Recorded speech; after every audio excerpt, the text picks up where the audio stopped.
6. Money can't buy everything. When the letter came from the law school, it changed our lives. I came third in the final examinations, and suddenly everyone wanted to offer me jobs. It was a wonderful time.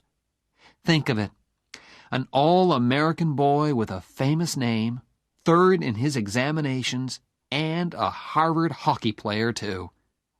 Crowds of people were fighting to get my name and number on their company writing paper. At last, I accepted a job with Jonas and Marsh in New York. I was the highest-paid graduate of my year, too. After 3 years of spaghetti and looking twice at every dollar, it felt wonderful. We moved to a beautiful flat in New York. Jonas and Marsh's office was an easy 10-minute walk away. And there were lots of fashionable shops nearby, too. I told my wife to get in there and start spending immediately. "Why, Oliver?" "Woman, you supported me for 3 years. Now it's my turn." I joined the Harvard Club of New York. Ray Stratton was working in New York, too, and we played tennis together 3 times a week. My old Harvard friends discovered me once more, and invitations arrived. "Say no, Oliver.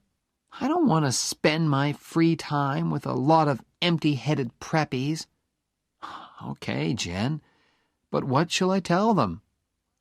"Tell them I'm expecting a baby." "Are you?" She smiled. "No, but if we stay at home tonight, perhaps I will." We already had a name for our child. "You know," I said one evening, "I really like the name Bozo." "You honestly want to call our child Bozo?" "Yes, it's the name of a big sports star. He'll be wonderfully big and strong," I continued. "Bozo Barrett, Harvard's biggest football star." We had a name for our child, and we wanted him very much. But it's not always easy to make a baby, although we tried very hard. Finally, I became worried, and we went together to see a doctor. Dr. Shepard checked everything carefully. He took some of our blood and sent it away for examination. "We'll know soon," he said. A few days later, he telephoned me at my office and asked me to visit him on my way home that evening. "Well, Doctor," I said, "which of us has the problem?" "It's Jenny," he said. "She will never have children." I was ready for this news, but it still shook me.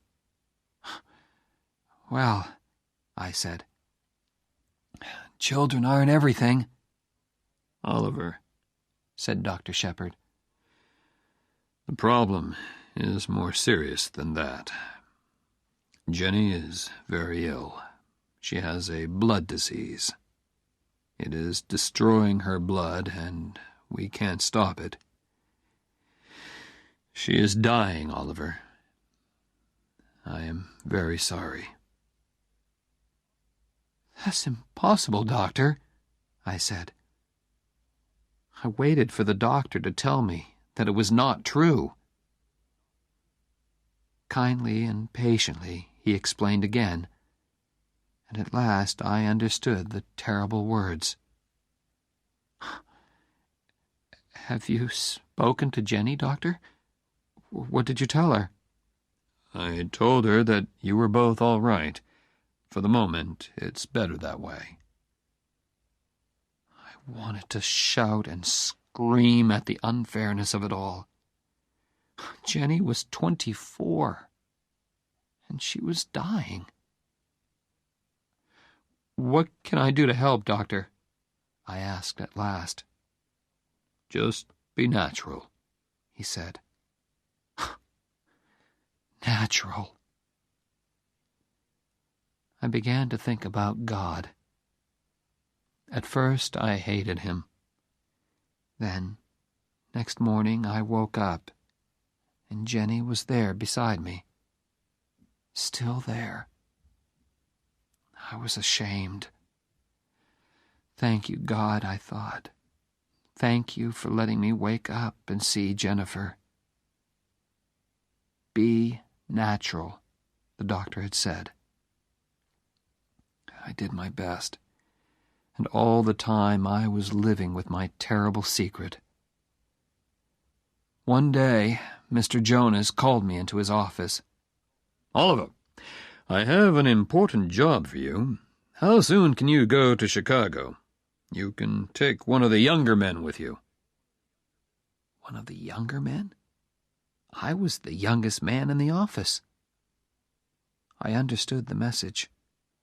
Oliver, although you are still only 24, you are one of our top men. Thank you, sir, I said, but I can't leave New York just now. I had decided not to tell anyone about my troubles. I wanted to keep my secret as long as possible. I could see that old man Jonas was unhappy about my refusal. On the way home that day, I saw a notice in a travel shop window. Fly to Paris.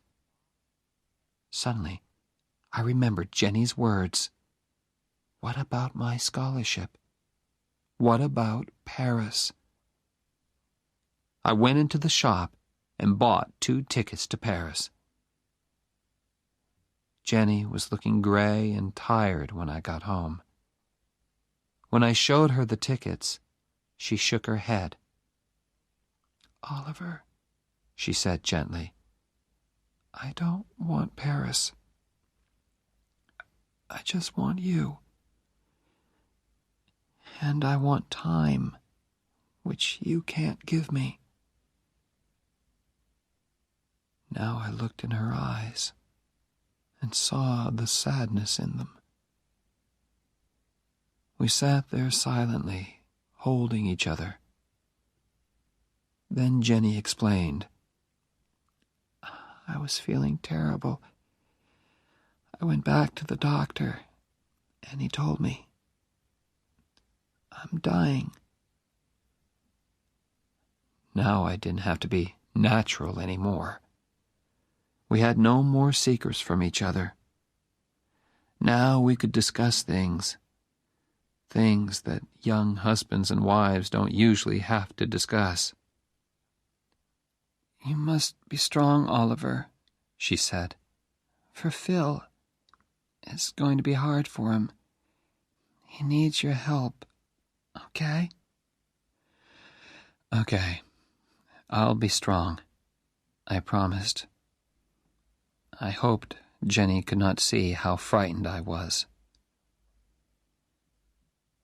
A month later, just after dinner, Jenny was playing Chopin on the piano. Suddenly she stopped. Are you rich enough to pay for a taxi? She asked. Of course. Where do you want to go? To the hospital. In the next few busy, worried moments, while I hurriedly packed a bag, I realized. This is it, I thought. Jenny is going to walk out of this flat and never come back. I wondered what she was thinking. She sat there, looking straight in front of her. Hey, I said, is there anything special that you want to take with you? No, she said. Then she thought again. Yes, you.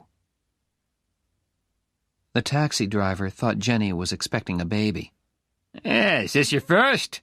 He asked. I was holding Jenny in my arms, and I felt ready to explode. Please, Ollie, Jenny said to me softly. "He's trying to be nice to us." "Yes," I told the driver. "It's our first, and my wife isn't feeling very well, so can you hurry, please?" He got us to the hospital in 10 minutes. "Good luck!" he called as he drove away. Jenny thanked him. She was having trouble walking. I wanted to carry her, but she said clearly, "Not this time, Preppy."